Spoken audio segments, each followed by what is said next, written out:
Dr. M. David Litwas joining us again this week. How are you, my friend? Great. I hope everybody's well. So he has, for those who want to join, what's the name of the tier? The 4th level? So you are God, tier number 4. And I'll send the first 2 patrons who join that tier paperback copy of 2021 Post-Human Transformation.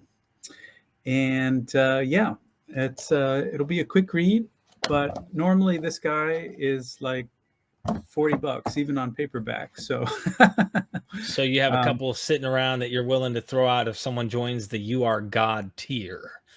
Absolutely. You can look it up right here. You Are a God. Also, he has plenty of books. So we will come back to the Patreon at some point later in the episode for those who are chiming in.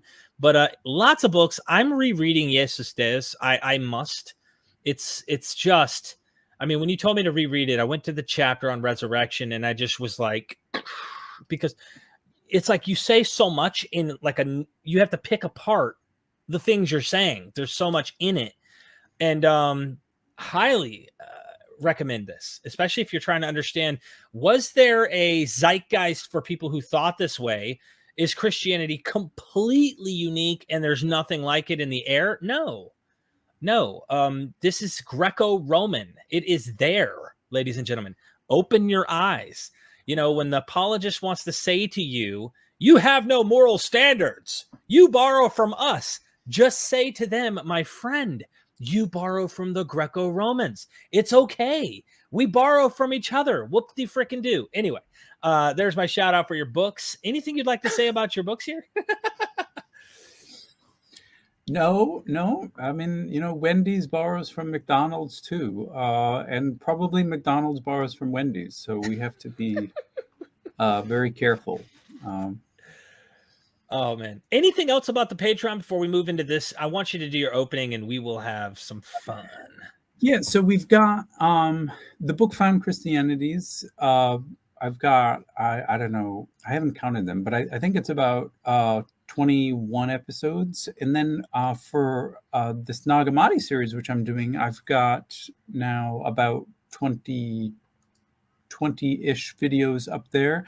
We're looking at every book in the Nagamati library, which for most people is like opening up a box of treasure that you've never heard of before. So come join us. And I think you'll be pleasantly surprised and well informed.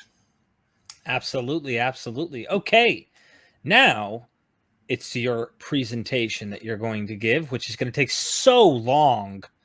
I mean, a whole 120 seconds or something like that, I think, right? No, yeah, absolutely. So I'm just going to very quickly show you.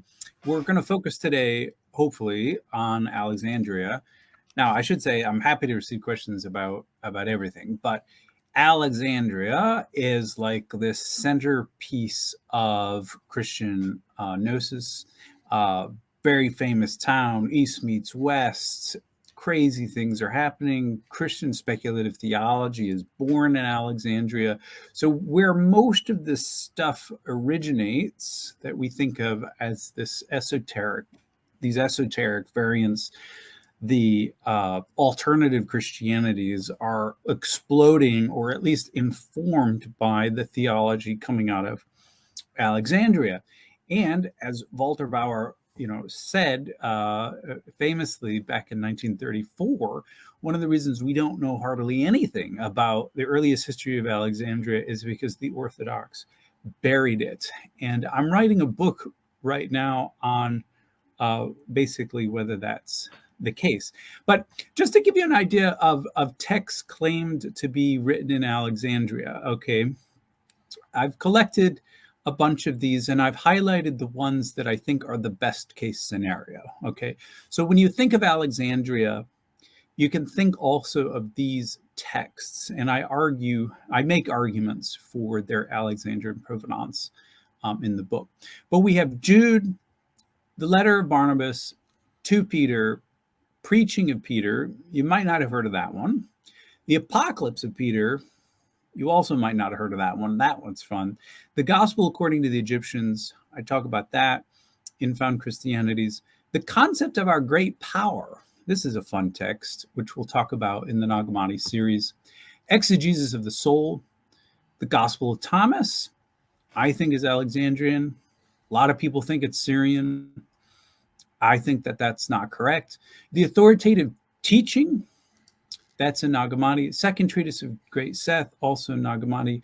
Sentences of Sextus, Testimony of Truth, and Eugnostus. Got episodes on all of those in the Patreon.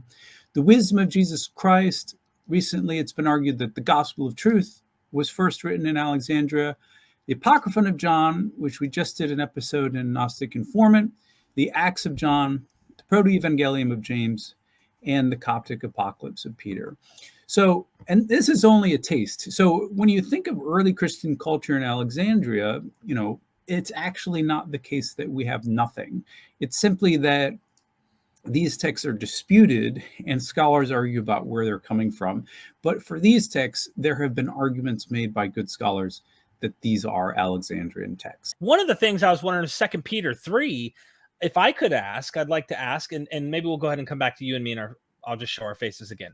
What gives it away that you think this is Alexandrian? I mean, it obviously is dealing with the failed apocalypse.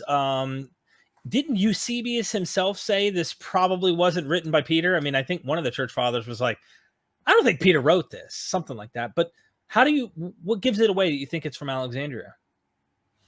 Well, Jude and 2 Peter are connected. So yes, Eusebius, writing in the early 4th century, okay, father of church history, says, yeah, these books aren't canonical. These are disputed. He puts them in the disputed category because they have no early citations, right? Which indicates that they're late.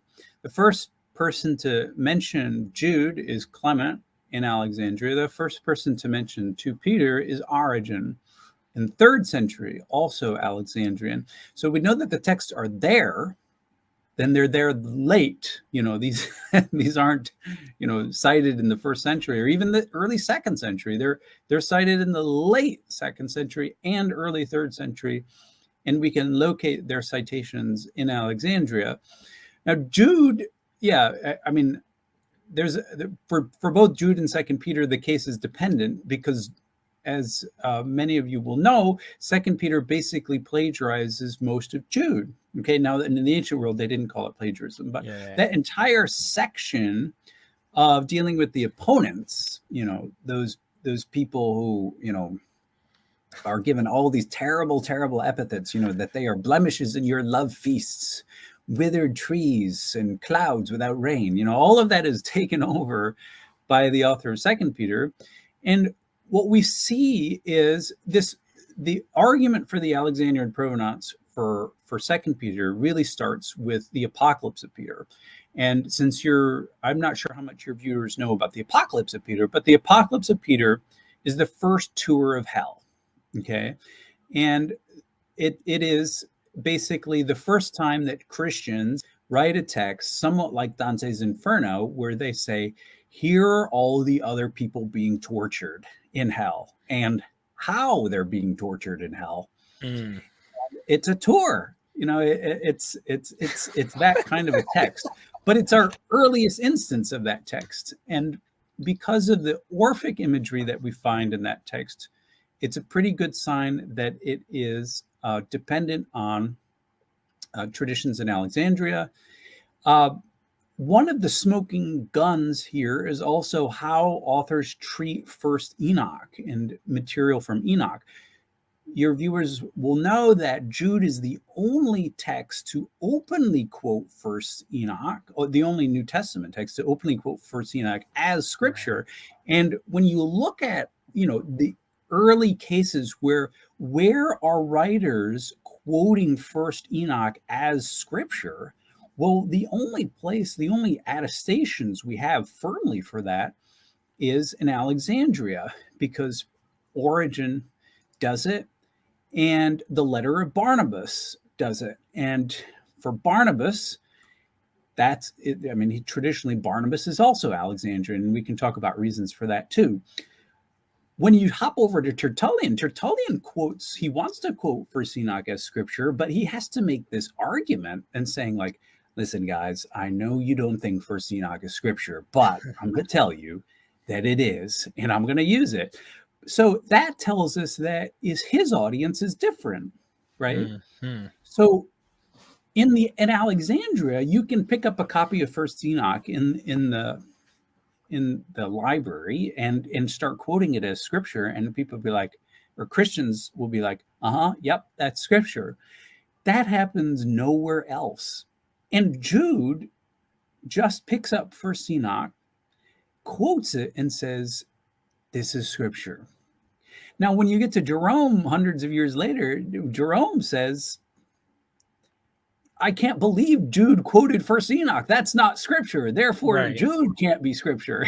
Oh. and that's the argument that you find even today. But in second century Alexandria, absolutely, First Enoch is scripture.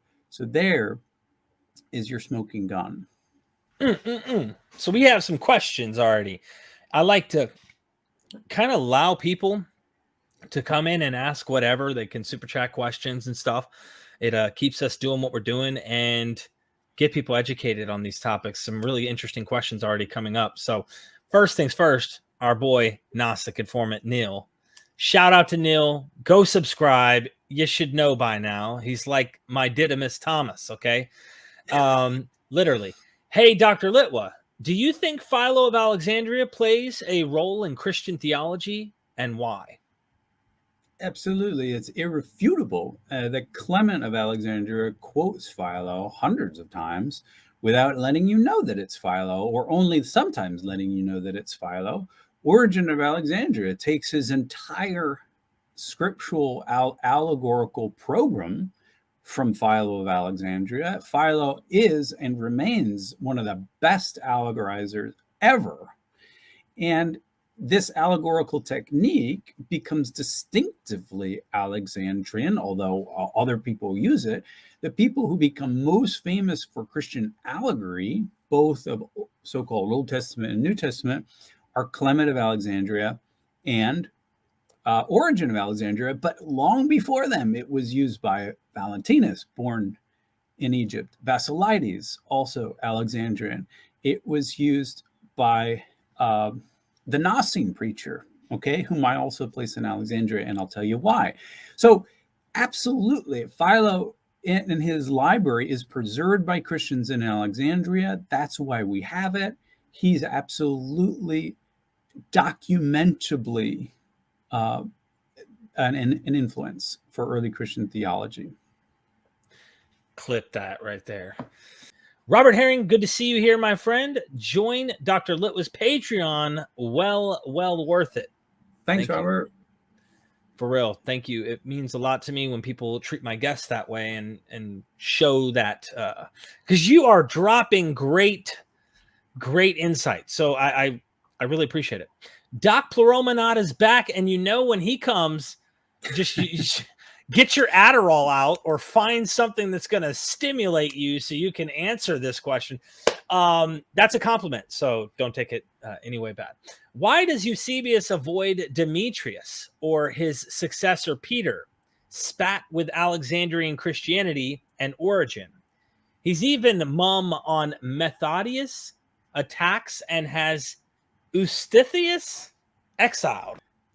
I can only answer this partially because actually I'm not even an expert on third and fourth century. I'm focused on first and seconds, but I'll answer what I can here. So Eusebius actually, I wouldn't say that he avoids Demetrius. So and the spat being referred to here is that Origen cuts his balls off. Okay, and as you can imagine, this caused some shall we say, some initial raised eyebrows among the Alexandrian community. Here's a guy who cuts off his testicles. Demetrius, who takes power about 189, gets wind of this, and he's like, okay, cool. This is fine. We can now,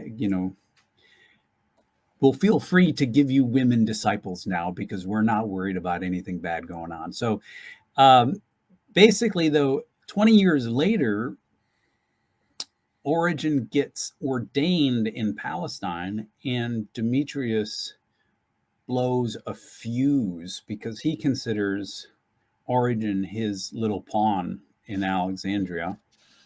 And then he tries to get Origen excommunicated. And one of the reasons that he tries to not only get Origen excommunicated, but kicked out of the city of Alexandria is because he has his balls cut off, which he did, in his late teens or early 20s. Do you think it's historically reliable that happened? Absolutely, I do. Okay. And the reason being is because Eusebius is the one informing us of all this. And for Eusebius, Origen is his hero. So Eusebius is the one trying to backpedal and say, listen, guys, I know he cut his balls off, but it was just a youthful mistake, okay? And he was just trying to be a good boy and not get into any kind of sexual escapades. And here's where we get, At first, Demetrius is like, I'm fine with this. But then when Origen gets authority from the Palestinian churches, all hell breaks loose. And he says, you can't be a priest. You don't have balls. Sorry. I mean, and of course, he thinks of other theological reasons. Right. But that was a big one. Yeah, because the Hebrew scriptures, right? Yes. Well, yeah. I mean, that's kind of like it absolutely. I mean, it's a lowbrow exegesis, right? Yeah. Because Levitical priests can't have crushed or cut off balls. Therefore, Christian priests can't have cut off balls. What about the Ethiopian eunuch, though? Exactly. That's why I say it's a lowbrow exegesis. It's just self-serving. The reason why Origen cut off his testicles was because he was ascetic. And he thought that sex was a distraction, and that's it. And the church that he operated in Palestine also didn't have a problem with it. There you go. So that they answered everything, because I just wanted to make sure. Well, so I didn't touch on Methodius and Eustathius, but I think probably I'll have to punt on that, and because Methodius, just to give your viewers a little bit of a taste, becomes an opponent of Origen in the 3rd century. Okay. And for Eustathius, I believe, is 4th century, and I don't actually know much about him. So this is a case where Doc Pleromonot is more of a doctor than I am. So I'm not even going to touch that. But thanks so much for the super chat. Doc, thank you so much, man. Really appreciate that. You always come up with words that I don't know how to pronunciate. So please compare Aramaic 4Q Enoch to the Ethiopian. So Robert, I'm actually not entirely sure how to interpret your question. So do you mean, and I'm not sure if you're able to... I'll look down at the bottom. Privately message Derek, but he won't be able to private. He could just comment it. I'll keep an eye open right now. Do you mean Ethiopic, or do you mean the Ethiopian eunuch? Or I'm actually not entirely sure where you're going with that question, Robert. But I want to give it. I was just gonna say, I think isn't it the case that the Ethiopian church kept one Enoch as canonical from day one and never changed it? And I think he's trying to compare the Ethiopian church's first Enoch to the Aramaic 4Q Enoch. I don't know if there's a way to... I think I could be wrong. Robert, correct me if I'm wrong on that. Well, if that's your question, Robert, then yeah, we have reason to believe the Ethiopic version of First Enoch, okay, which is our only complete version, is reasonably correct. And that Aramaic fragments that we found in the Dead Sea Scrolls basically confirm what we have in the Ethiopic. In other words, there's no tremendous variation, which would make us think that First Enoch was radically changed between, say, 2nd century BCE and the 4th century CE. So that's why Qumran is so important, because it confirms, for texts like Isaiah and other things, that these texts had a fairly stable transmission history. So we should be skeptical, I think, about copying in general, but we can't be unreasonably skeptical and say that, oh, well, anything that's copied has to be entirely corrupt. So I hope that gets to what you're interested in, Robert. But if not, just come back. Yeah, he just had limited space to type the Dead Sea text verse Ethiopic. So, yep, very similar, very similar. Thank you for that, Robert. Why so religious? Good to see you here. It's been a minute. Have you heard James Snap argument against John's missing verses from Alexandrian and oldest manuscripts? If so, may I hear your response? So I have not heard of James Snap specifically, or his specific argument, but I can say a little bit about what some scholars refer to as the Alexandrian text type. And I can say a little bit about why Alexandria and Egypt in general is so important for all Christian literature, because Egypt is the only place on earth that preserves manuscripts because of its desert conditions. So it's the only place in the ancient Mediterranean where Christian manuscripts were preserved, and all of the papyri, virtually all of them, come from Egypt. Okay, so when you think of the importance of Egypt for establishing the earliest texts of any biblical text, you have to know something about specifically Egypt, okay, and in the Egyptian connection. So the Gospel of Thomas are 3 papyrus fragments, all from Egypt. Gospel of Mary, all from Egypt, okay. Obviously, Nag Hammadi is from Egypt, but also other texts which you may not have heard of, the Egerton Papyrus, and a lot of unknown papyrus fragments from unknown Gospels, still unknown today. We don't even know what they are all Egyptian. But the thing to remember here is that although there's textual variation, in general, there's not like this huge, ridiculous textual variation, okay? And sometimes the papyri are actually written poorly in a hurried fashion. So the fact that you've got papyri doesn't necessarily mean that you've got the original text, right? And the other thing to keep in mind is, although the papyri are earlier than anything we have, the earliest safe date for any of the papyri is late in the 2nd century. So you'll often see apologists claim that the Rylands Papyrus 52, which is like a credit card sized version of the Gospel of John, chapter 19, is like, the year 100 or something crazy like that. Yeah. That has been proved false in modern scholarship, and you should never accept that. And I highly encourage everyone here to look up the articles on that papyrus. That's the John Rylands Papyrus, sometimes called P52, by Brent Nonbury. Brent is an excellent papyrologist and has put the case closed for that papyri. It's not as early as the apologists claim. I need to get him on, by the way. There's so many things I'd love to talk with him about. But thank you so much for that super chat, my friend. I really appreciate it. Why so religious? Now we're back to testing your PhD skills with Doc Floromonat. And thank you, Doc, for the super chat. How do we differentiate mainstreams of Gnostic Pythagorean thought as older schools merged into eclectics? So many shadowy figures like Ammonius, Saccas, or Pentinus, yeah. Pentinus. Absolutely. So this is a great question. And this is one of the things where Philo is important, because Philo, as has been recently argued, had a doctrine of transmigration. Okay. Now, he was very muted about it.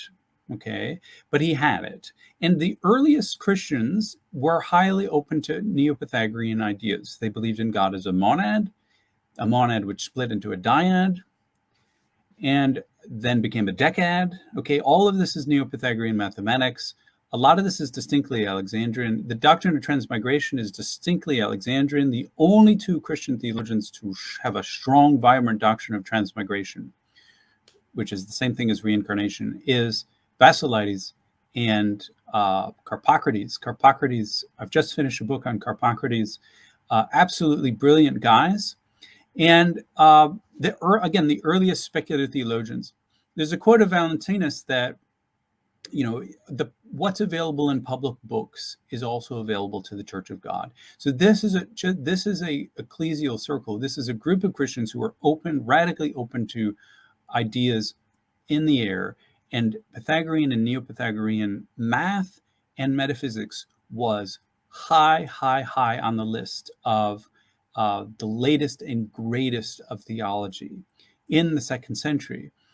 So, and the other thing to keep in mind, this is important for Ammonius Saccas, who's the teacher of Plotinus, and some think he was the teacher of Origen. He is a Platonist, but almost all Platonists during this time are also do double duty for Neo-Pythagoreans. There's a confluence between the Platonist and Neo-Pythagorean thought. Pantinus is usually associated with Stoic thought. We really don't know much about him. Eusebius claims that he's the teacher of Clement, but you should always try to sift anything that Eusebius says, because he wants to basically destroy any Christianity that's not his own. So right. Something to keep in mind there. What is mainstream in early 2nd century, mid-2nd century Alexandria? Mainstream is thinkers who are serious about engaging with Neo-Pythagorean math and metaphysics. That is a fact. You guys went deep on that one. Thank you so much, Doc, and appreciate that, Dr. Littler. The Messiah rides a donk. Thank you for the super chat. I always get a crack out of reading your name. Alexandrians care about wording in Galatians 4:4, Gittimi for Jesus' birth, as did Marius Victorinus. Am I saying this Victorinus. Right? Victorinus. And much later, Aquinas and their Latin translations. Vic's manuscript had addendum establish Aquinas. Yeah. Mm-hmm. Aquinas had factus. Yeah. I mean, so as I hope I fully understand you, but the argument would be that, using texts from Alexandria, there is dispute about the exact wording in Galatians 4:4. And I'm just going to very quickly get this up myself. So it says, Hada de elthenta pleroma tu cranu, that is, when there came the fullness of time, exepestilenatheas tan huianautu, God sent forth his son, genomenon ek gynekos, genomenon hypernomon, that is, born from woman, born under law. So that's ginomai, which is a fairly broad word, meaning it can mean to be born or just to become. Or just to happen. So, I mean, if you wanted to play with the Greek and you wanted to translate genomenon ek gynekos, you can translate it as born from woman, but you can also translate it as happening from woman, becoming from woman, or something like that. And then later that shows up in the Latin, where editum est would mean something like produced from woman, and factus est would mean, happening from woman, because these are very general kind of verbs. Okay. So I guess if I understand the question, I guess if you wanted to, point out that there's ambiguity about birth here, because of the vague verb ginomai, you could do that. Absolutely. It's not actually the most common word specifically for giving birth. But as far as I can see, and I'll have to look this up in the critical edition, I don't see a huge amount of variation in that actual word, but I also don't have my text open and I don't want to hold down the show, but thanks for the question. If you were to, in New Testament text, you just pointed out stuff that's from Alexandria at the beginning of the show. I'm just going with my own questions here at the moment. I didn't see anybody pop up. So, what other New Testament text? I mean, is there a single, other than the 7 of Paul's authentics, would you say how much of the New Testament is really 2nd century? Would you count the Gospels in this? I mean, how late would you date Mark? Would you go late on Mark? Well, Well, the first thing I'll mention, which maybe not all of your viewers know, is that there is, or was, we no longer have it, but we have report of in the Muratorian canon that Paul wrote a letter to the Alexandrians, okay? Which of course he never did, but maybe somehow there was a text of Paul attributed to Paul that was also addressed to Alexandria. Okay, so that's one thing to keep in mind. So that when you're dealing with, the growth of the Pauline letters, obviously in traditional scholarship, there's 7 genuine letters, and then there are the disputed. And among those disputed are Colossians, Ephesians, and 1st and 2nd Timothy and Titus. I think it's indisputable that 1st and 2nd Timothy and Titus are all 2nd century. Right. They all reflect 2nd century debates and the development of the church. So there's 3. I think that the canonical Luke is 2nd century. That I also think that there's a version of Luke written around 100. But I think the version of Luke that we have right now is definitely about 150. I think the Gospel of John is arguably a bit past 100 as well, early 2nd century. I definitely think that the prologue of John is early 2nd century, which was attached to the Gospel of John. And, well, let's see, what do we got? I mean, Hebrews, I don't know. Like the dating game is kind of up for grabs on that one. Do you take Hebrews to be written to Jews, or do you think Hebrews is written to an already a church that has re-identified itself as the new Israel of God? So really, there are no ethnicity markers, or you see what I'm trying to say? They're children of Abraham, no matter who you are at this point. How do you read Hebrews? I know you're not a Hebrews expert. Like I'd have Harold Attridge. I had him on the Hermeneia commentary guy, but I didn't know if you had a stance on it in your opinion. Well, I think the text to compare with Hebrews here is Barnabas, and all your viewers should know Barnabas. Barnabas is a fun text. And it basically says the same thing as Hebrews. It has the same view that, you shouldn't be practicing Jewish rites, but it's using all of this Jewish lore and adapting it and saying that hey, now it's Christian, so we get it. But as for the real Jews, back off. We don't need you anymore. That kind of attitude is pretty much what we find in Hebrews. In other words, it's Christians playing the game of, I'm going to take what I want from Jewish lore, but as for actual Jewish customs like circumcision, Sabbath keeping, and kosher, all that's allegorical. So right. We're not going to actually do that, but we know the true meaning of it. Yeah. And that's exactly what you find in Barnabas.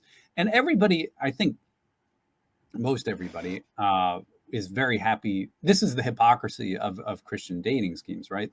Because the apologists, they're very happy to put Barnabas in the 2nd century, but they're not happy to put Hebrews in the 2nd century. So, but on that score, they're saying exactly the same thing, right? So you should always be comparing, with like texts, okay? So I'm not a Hebrew scholar, as you know, but I would be perfectly happy setting that in the early 2nd century. There's nothing. There's no there's no smoking gun here, but because it's so much like Barnabas, I'm happy to put it there. I think 1st Peter is definitely early 2nd century. 2nd Peter is quite late 2nd century. I think past 180.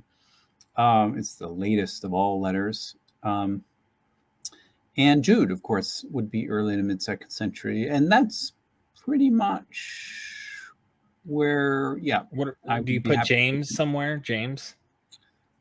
Yeah, everybody wants James to be early. I mean, maybe.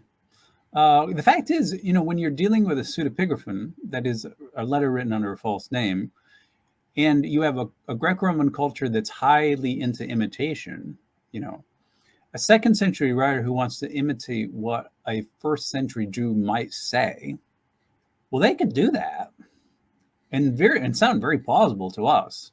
I mean, let's face it, folks. Do this little mental experiment, okay?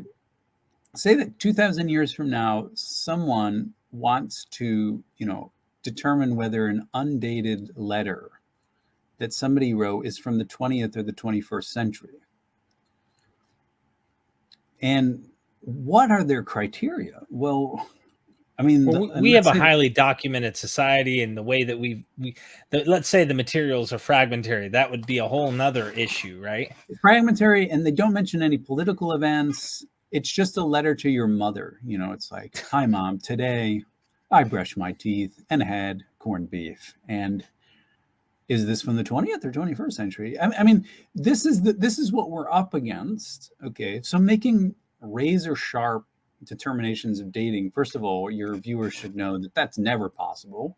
And if anybody stands up and says, this was written in the year 40, or this was written in the year 70. Oh my gosh. It's apologetics when you hear them to shut your ears and run screaming. I mean, this is a game of date ranges. You notice that on my PowerPoint, every single text, show it.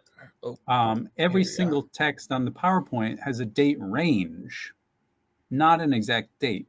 Okay. Right. And all these scholars who have proposed that these are Alexandrian texts have provided ranges, because that's what good scholars do. Bad scholars and apologists pretend that they know more than they can possibly know. Or they put that range at like, the Gospel of Mark was probably written in 43 to 47 AD. It's like, hold on, man. Like, why are you not even going over 70? Like, they don't even allow it to be like an option of a late date, some of them. Anyway. Yes, and it was probably written at 5:45 in the morning after Mark had his daily shave and his breakfast. So, and we can determine what his breakfast was from an allegorical reading of the text itself. Right. Exactly. Thank you so much for that. I would ask another one, but we have a super chat. I'm going with Doc over here. One more. Explain the doublet's contradictions in Thomas. Lauding James, but rejecting circumcision. Later attempt to legitimize the hero's authority to mend community rifts via a rolling corpus model. Well, here's where I have a shameless plug and invite everyone to join the Patreon, because I talk about the Gnostic James, okay? What is happening in Thomas is not a contradiction, in my opinion. It is simply a different version of James. If you're reading only traditional scholarship, you're going to look at James and you're going to think, oh, James, he's like the Jewish Christian par excellence, leader of proto-Orthodoxy and advising people to get circumcised and the food laws, yada, yada, yada. Not at all.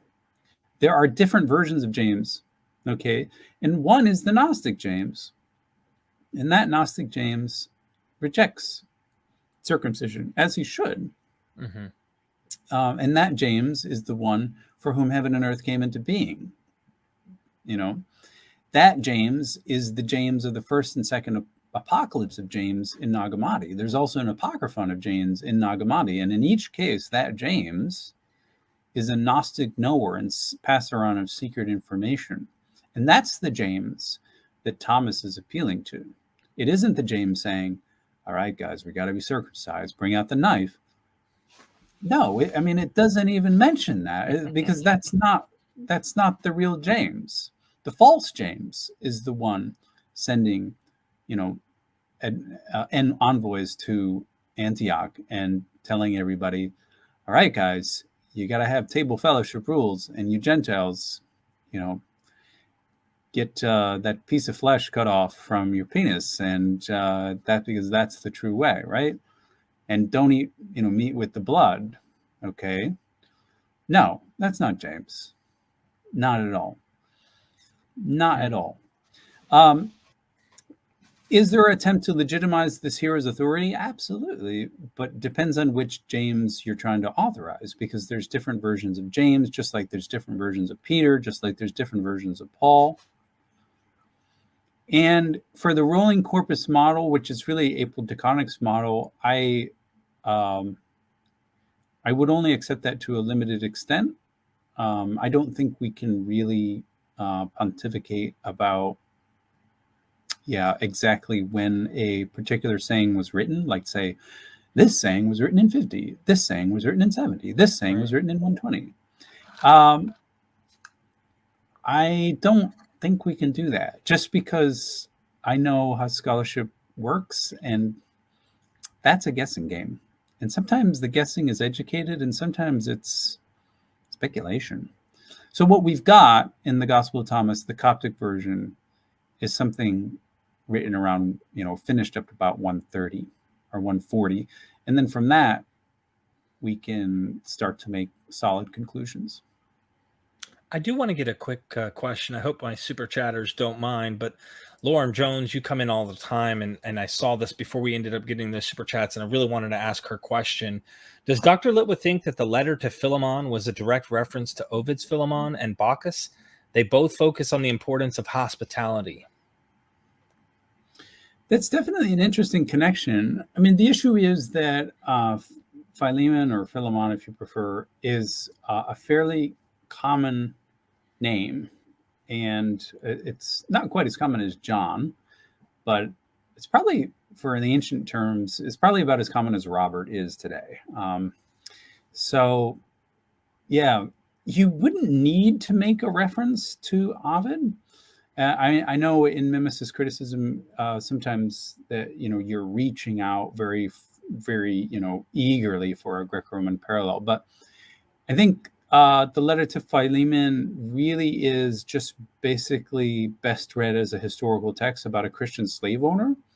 And that's really important, because the fact that Christians own slaves is really important to understand, and it undercuts, any modern apologetical claim that Christians were of a higher moral standard, in the early period. If they were of a higher moral standard, they might have freed their slaves. I don't, and besides the hospitality bit, really, the problem with Philemon is that he's not hospitable. He's probably an abusive slave owner, and he's so abusive that his slave Onesimus has run away. So that's not really a story about hospitality, to my mind.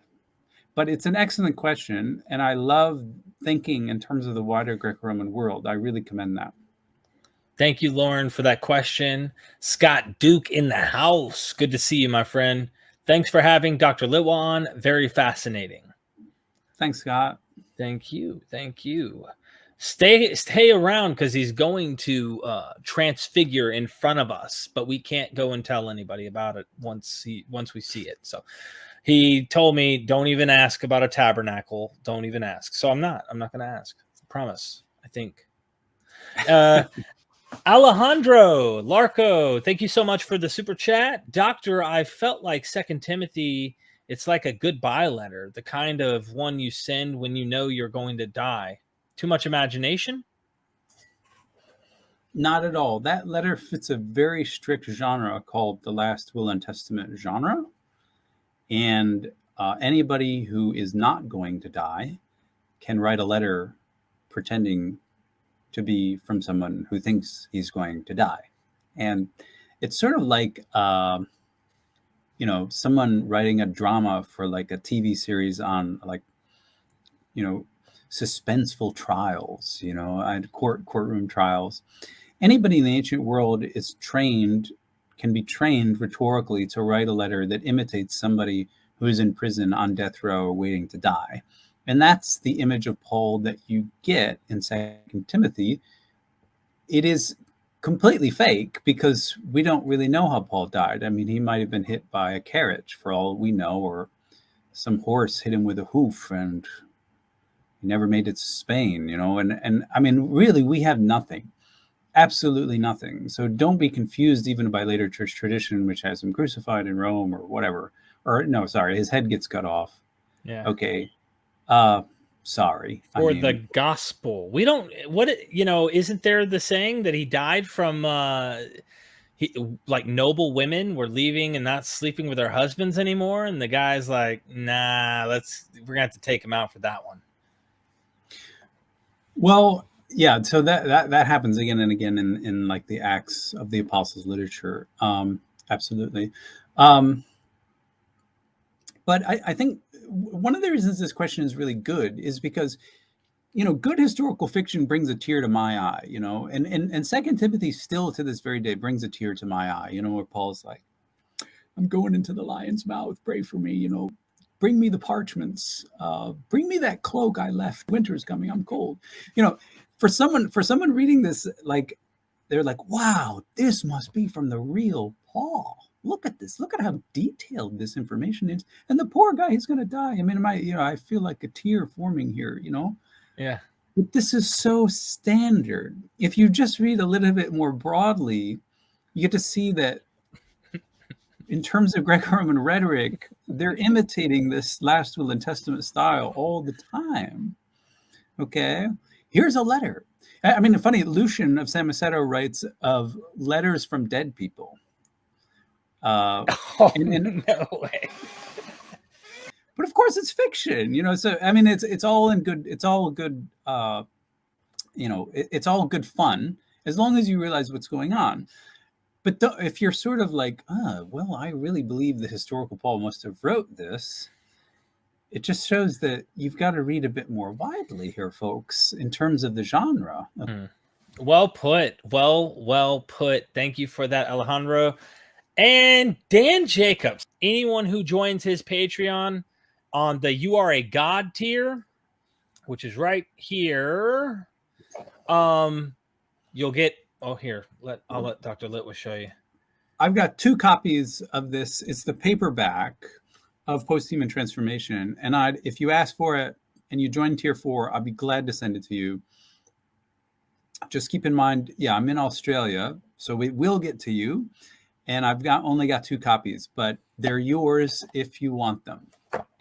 Awesome. So tier 4, that book is like $40 buying it right now on Amazon. And this will get you, obviously, the book, practically buying the book, but also supporting someone you can ask questions of, stay involved in the conversations, because there's all sorts of interesting chats going on under each of his posts as well. And he's involved in the dialogue. So Jason Sobek, Lord of the Four Corners, thank you so much for the super chat. What are some of your favorite deification stories in current media?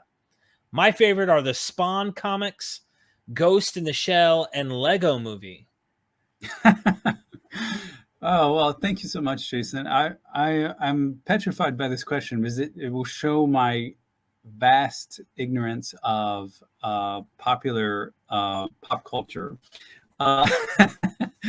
But one thing I do try to do in the Post-Human Transformation book is I try to show how common it is in pop culture for people it to be deified or to be angelified, that is, to be created and made into angels. And really, I think most of the Marvel franchise is really based on this idea, because one of the key characteristics of deification is you gain a superhuman power.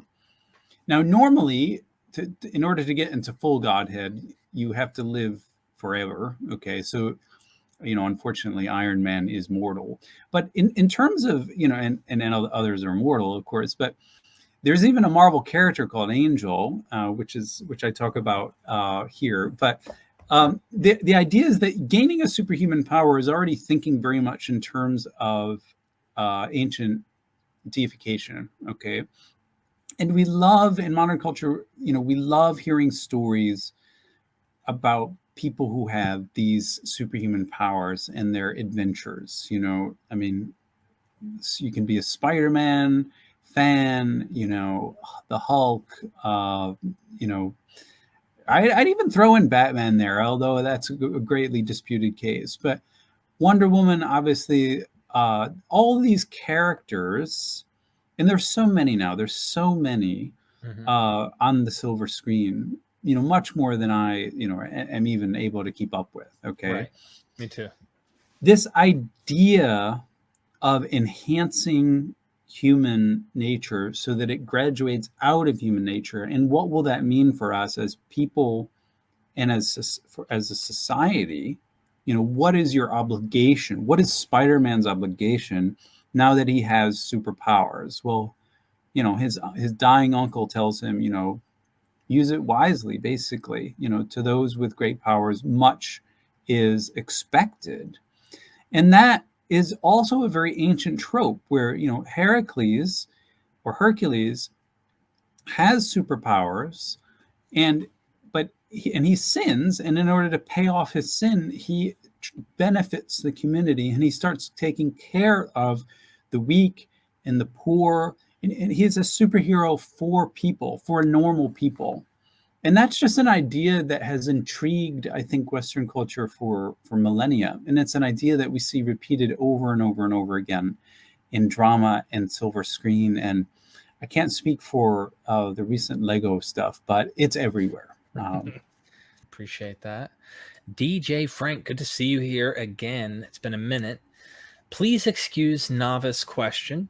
Were pseudo letters of Paul anonymous letters ascribed to him by others, or an author pretending to be Paul? Well, this is a really nice question because, not all pseudepigraphical letters are the same. Sometimes, like take the letter to Barnabas, for instance. The letter to Barnabas is called the letter to Barnabas, but if you read the letter to Barnabas, the author never calls himself Barnabas. And so you ask, well, how is this letter called Barnabas? Well, it's because that Clement, when he mentions the letter, says that it's the letter of Barnabas. But in the letter itself, it never says that was written by Barnabas. The Pauline letters are different. There you have a case where someone is actually trying to pretend to be Paul, and doing that very deliberately because in order to gain authority for the letter itself. Same thing with 2 Peter. Okay, 2 Peter is really, the guy who wrote 2 Peter was really trying to pretend to be Peter. And that's one of the factors that got him into the New Testament, right? Because if he just published a letter, yeah, and without a name or without a well-known name, it wouldn't have made it. There are too many other problems with the letter. So in order to have apostolic authority, you need to really try hard to create this apostolic identity. And that's what the writers of 1st, 2nd Timothy did. It's what the writers of the Colossians and Ephesians did. But the fun thing is, you can see how the different attempts to pretend to be Paul resulted in different versions of Paul. So the Colossians, Ephesians version of Paul is very different from the 1st Timothy, 2nd Timothy version of Paul. And so the theory then is that these versions of Paul by the 2nd century are in contradiction and are fighting against each other. It's a battle for the legacy of Paul. And those who are convincing, right, those who can convince you that they are Paul are the ones who win. But the interesting thing about the New Testament is it includes letters that contradict each other, that both claim to be from Paul and are not. And that's why that the New Testament is itself a redeemable product. It's why you shouldn't really be angry at the canonizing process.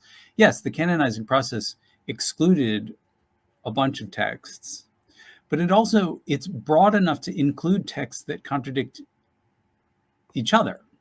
Mm-hmm. And to tell you that there were Christians who disagreed and Christians who were willing to be dishonest in order to get their version of Christianity on top. But they never really succeeded because they never really snuffed out the other guy pretending to be Paul. If you see anything in a letter like that indicates a later date, like for instance in Philippians, because it mentions bishops and deacons, can that be written in the 1st century? That's a question you should always be asking yourself, because maybe not, because it takes a while for the churches to get organized into this hierarchical system of, bishop up top, presbyter in the middle, and deacon on the bottom. And so anybody who has this rigid sense of church structure, like we find in Ignatius, well, that's Probably not from the first century. In fact, almost surely not.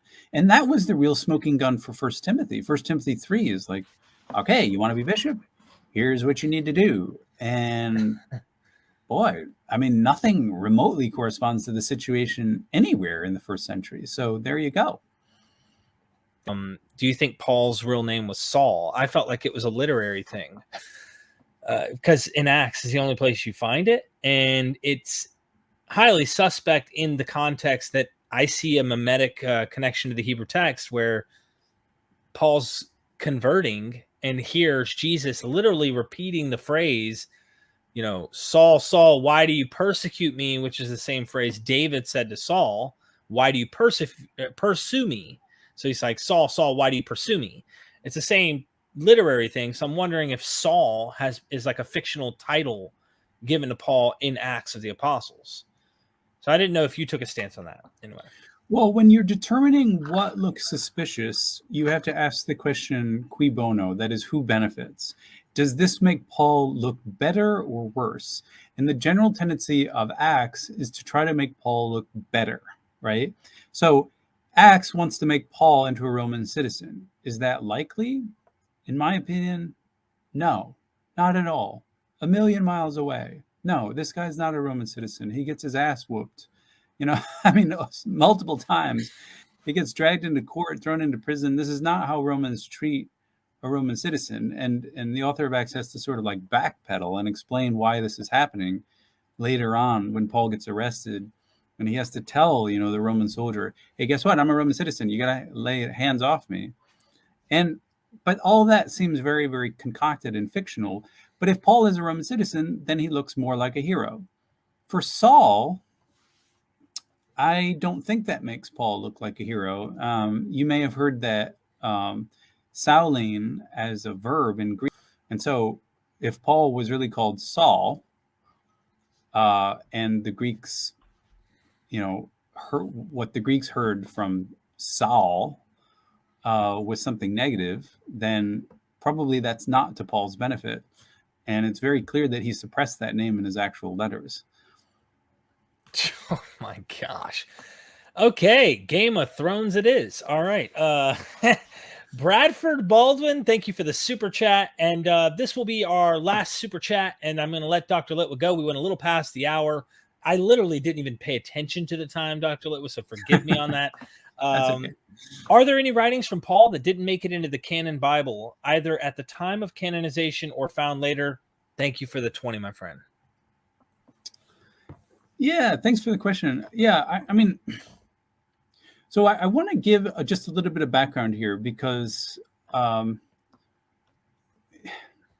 Christians today, Paul is like, I wrote the guy who wrote half the Bible, and he's the authority. And that just wasn't the case in the first and second century. The battle for Paul's authority wasn't really won until the fourth century. So, but believe me that early Christians tried, including Marcion, tried to collect all that they had from Paul. Marcion is early, and you can tell he's early because he hasn't even heard of the pastorals, and then when he does, he doesn't accept them. I did mention that there might have been a letter of Paul to Alexandria, but that's almost certainly fictional. You might be aware that there's a third Corinthians, also fictional. And there's a number of writings that claim to be Pauline that, didn't make it into the canon. Okay, but none of them are authentic. But one of the reasons why we really shouldn't care too much is because that even the so-called authentic Paul, he's really not an authority for historians. Like, whether you're dealing with the authentic Paul or the fictional Paul, for me as a historian, neither one, is of greater actual authority. Both can be used by me to determine what early Christian history looked like on the ground, right? I don't go to bed at night biting my fingers whether 2 Timothy was written by Paul. It wasn't. I mean, But I think that Second Timothy is really useful Right. because it shows you that Christians in the mid-second century were familiar with Greco-Roman culture. They could imitate the last will and testament genre, that they knew how to really expertly pretend to be Paul, that they didn't have a problem with that they could expand apostolic authority, and that apostolic authority was really important to them at that time. Right. And they were willing even to lie about it in order to get their letter past, the process of assessment. Okay. Paul agrees with us. Exactly. Yeah. So we should expect there to be a large corpus of Pauline writings, most of which is not authentic. Okay. And that's what we have. And those that made it in, about half, well, from the early church perspective, about half are actually written by Paul and half aren't. Because in the early church, they also attributed Hebrews to Paul. Right. And this is another great example of, wow, as times change, even the apologists give up that argument. It's like, a third century apologist might say, yes, Paul wrote Hebrews, but now they're like, I can't even float that, so let's just forget about it. But that's the situation. There's 14 letters. 7 are genuinely considered to be written by Paul and 7 aren't. But all 14 can tell us something about early Christianity. And I think at least 6 or 7 of those tell us about early Christianity in the 2nd century. Okay. And that's really where you see Christianity debating about who Paul was and the Pauline legacy. So we did have one more super chat slip in, but I have Sure. good news for you in just a moment. Luke, thank you, Margaret de Velden. I didn't want to leave you hanging. Thank you for the super chat. Luke has ascension while blessing, but Acts has Jesus' ascension after blessing the followers. Which came first, and why would he make this mistake? This was actually brought up in the debate between Bart Ehrman and Mike Licona. At the end of Luke, he ascends. And then in Acts chapter 1, it's like, and he spent 40 days with the disciples and whatnot, and then he ascends. So anyway, I don't know if that would be in the same exact place, but yeah, it's a key observation. And this attention to detail is really important when you're doing historical work, because we can tell that the account in Acts, which has the 40-day delay, is most certainly, or at least probably, later, and the development later, because the early Christians generally consider the ascension and the resurrection to be the same event. And you begin having a gap period in the 2nd century, and Christians debate. Some say it was 40 days, some say it was 180 days, some say it was 3 months, some say it was 12 years. So they begin debating how much later is the ascension from the resurrection. And you can tell that's a 2nd century debate, because in all these texts, many of them for Nag Hammadi, and the preaching of Peter mentions the 12-year thing. They're all debating about how much later it took for Jesus to actually ascend. Okay, so that's a key indication that Acts is part of the 2nd century debate, and that it's revising Luke. Now, in my theory, again,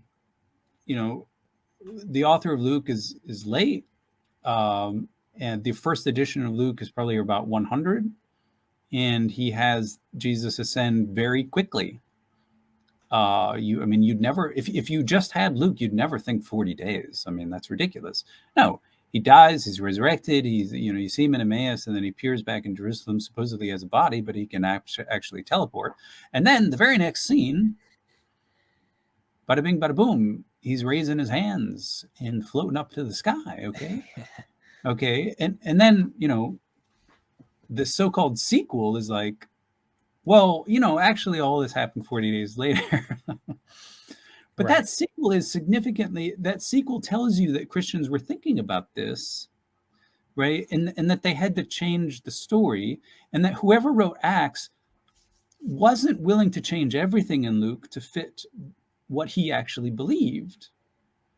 But he edited Luke in order to make it a basic fit with his book of Acts, and then he published it as a 2-part, part 1, part 2. Part 1, life of Jesus. Part 2, early church history. That's a sign of a 2nd century editor So here we have, I wouldn't call it a mistake. I would just call it Christian writers who are disagreeing about what actually happened, and that the disagreement still survives in the New Testament because it's a revised and redacted product that they don't fully make consistent. Mm. And don't feel at liberty to make it consistent because they don't want to change too much. But there you go. I hope that's not too convoluted. No, I think everybody's picking up what you're putting down. Bada bing, bada boom, and seriously, thank you so much. This has been a blast. If you join at tier 4, and you're one of the first people to join there today, and you want a copy, I'll send you this. It's the paperback copy of Post-Human Transformation, 2021 book.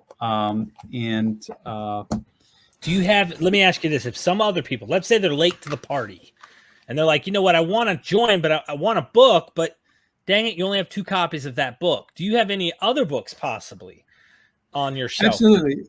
So tier 5 is the tier where I send you one of 5 books.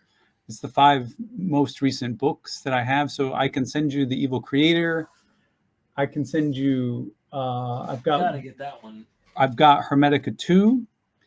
I've got a free copy of How the Gospels Became History, and I've got Found Christianities. So I can send you any of those books in addition to Post-Human Transformation, if you're prepared to join the tier 5. And it just basically covers my shipping costs from Australia and the price of the book. And I can sign it for you or put any message in it that you want. It ends up, yeah. This is Paul. So just thanks to everybody. Really, you're golden. You're amazing. And it's really heartwarming. And I hope, you never stop learning.